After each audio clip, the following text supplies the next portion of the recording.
Questa è via Beato Pellegrino a Padova, alle mie spalle, qui in questo portone, è nata una sartoria artigianale etica. E qui c'è questa sartoria artigianale etica. Sì. Che vuol dire che cosa? È un laboratorio di sartoria. Noi realizziamo tutti i nostri prodotti, dal vestiario all'arredamento agli accessori, tutti a Vedo mano. borse, gonne, tutte belle Sì, colorate. Esatto. Tutto in modo artigianale per recuperare anche un vecchio mestiere. Etica per due cose principali. Una, perché impieghiamo i ragazzi e le signore di origine straniera. Lavorano con noi, fanno i sarti, vengono formati a fare questo lavoro.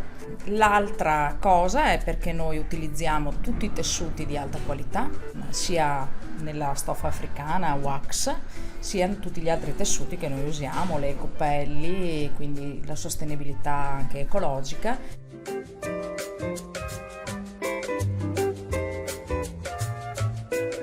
Nel 2020 con Ornella e Antonella abbiamo deciso di aprire la sartoria Agave. Le persone possono venire qui, ordinare le proprie cose come vogliono, scegliersi i tessuti. Possono venire anche a fare le riparazioni, sempre di tipo sartoriale. Inoltre abbiamo aperto da poco l'e-commerce che vi consigliamo di visitare. Inoltre abbiamo tutta la campagna di Natale e vi consigliamo insomma di venire a visitarci e a fare i vostri regali da noi.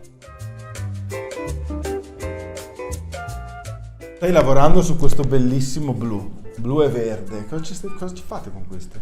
Allora, con questa adesso stiamo tagliando dei sacchettini bomboniere. Bomboniere? Esatto. Quanti siete a lavorare qua dentro? Allora, siamo in 8, di cui 4 persone di origine straniera. E l'obiettivo è crescere? L'obiettivo è di crescere molto di più, poter far lavorare molte più persone e anche diventare una sartoria più grande. Grazie, buongiorno Mattina. Buongiorno Mattina.